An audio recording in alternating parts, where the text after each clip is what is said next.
fellow music fans, welcome back to Psychology of Rock. If you're new here, my name's Nena, and I'm in the mood for some Tool today, so we are going to be doing a lyrical and psychological analysis of the song Schism, which appears on the 2001 album Lateralus, and I believe the following year they actually won the Grammy for Best Metal Performance for this song.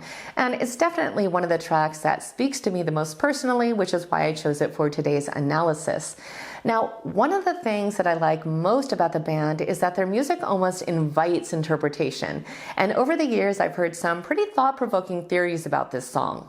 Some fans see it as a commentary on religious dogma, with the temple representing a specific belief system and the schism being a split within the faith.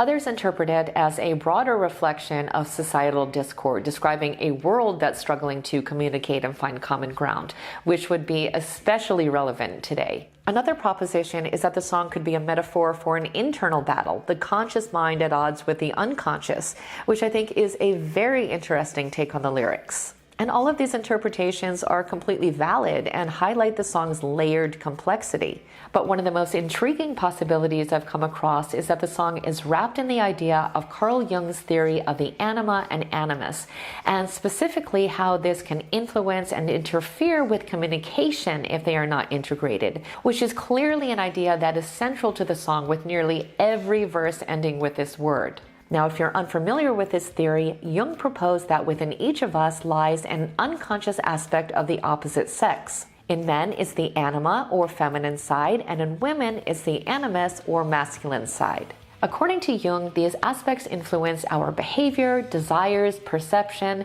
and as potentially alluded to in Schism, even the way we communicate, as we tend to project our anima or animus qualities onto others, especially our romantic partners. Jung also held that being unaware of this factor can contribute to unconscious biases that can make it difficult to relate to different points of view and find common ground. This theory suggests, however, that by tapping into these unconscious aspects, we are able to access different parts of ourselves and therefore enhance our understanding of others and, in turn, our communication. Now, a few months ago, I made a short about this topic and its potential relationship to the psychological underpinnings of Schism.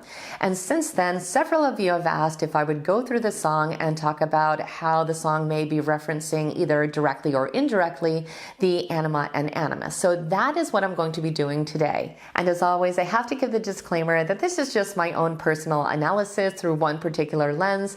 It is by no means the only interpretation possible, and like all art, there can actually be multiple valid meanings and even layers of meanings.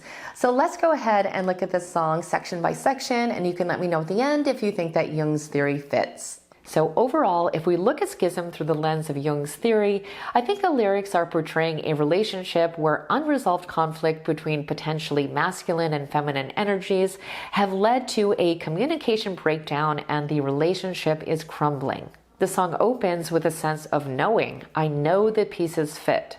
This suggests a past state of harmony in the relationship where the partners balanced each other and communication flowed effectively.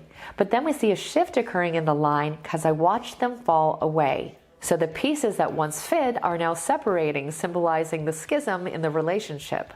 The imagery of mildewed and smoldering hints at long-standing problems and a distortion of the anima-animus projections. And if we look at lines 4 and 8, they directly address communication issues. I think the words fundamental differing suggests a core incompatibility in communication styles, and the line testing our communication highlights the struggle to express true needs and frustrations. Now in the next section, the line, "light that fueled our fire then," is showing that there was a past spark in their relationship.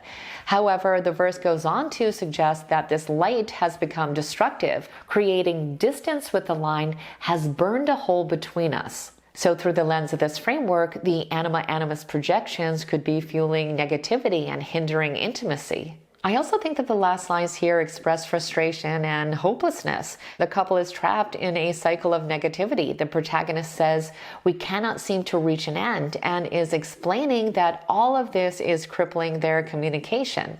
Moving on to the next section, I think the repeated lines, "I know the pieces fit," show there's a recognition of past connection and a possibility of reconciliation. The following lines show that the protagonist is avoiding pointing their finger and is taking responsibility for what happened, while acknowledging the complexity of the situation, even though they secretly wish they could just assign blame to the other person and destroy what's left of the toxic situation and just start over. I think this section shows a desire for change and to work through the issues with a renewed focus on healthy communication, and that the line "bring the pieces back together" could be a reference to the integration of the anima and animus. And if we look at Jung's theory, he considered this integration to be a crucial aspect of individuation, which is the process of becoming a whole and mature individual. And in any type of healthy relationship, it requires there to be two whole and mature individuals if there is ever really going to be constructive and effective communication. Now, moving on to the next section, the next lines seem to focus on the value of conflict. He actually calls it poetry. To me, the line "finding beauty in the dissonance" implies that both struggle and communication, however difficult, can be a valuable experience for growth. The song ends with repetition for emphasis, where there's a repeated and intensified version of the opening line, "I know the pieces fit."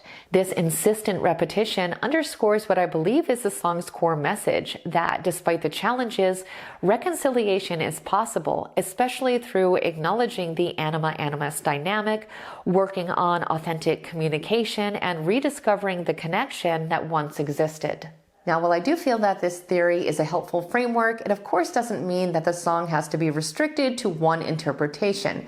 I also want to mention that communication styles and issues, especially within relationships, can be extremely complex and can be influenced by many factors, including the situation itself. I do feel, however, that the Anima and Animus is an intriguing and insightful lens to view the song through, even though the theory itself is largely based on gender stereotypes, which obviously are not always accurate. I also really think that Maynard creates layers of meanings in his songs, and that it's very possible that multiple interpretations apply here.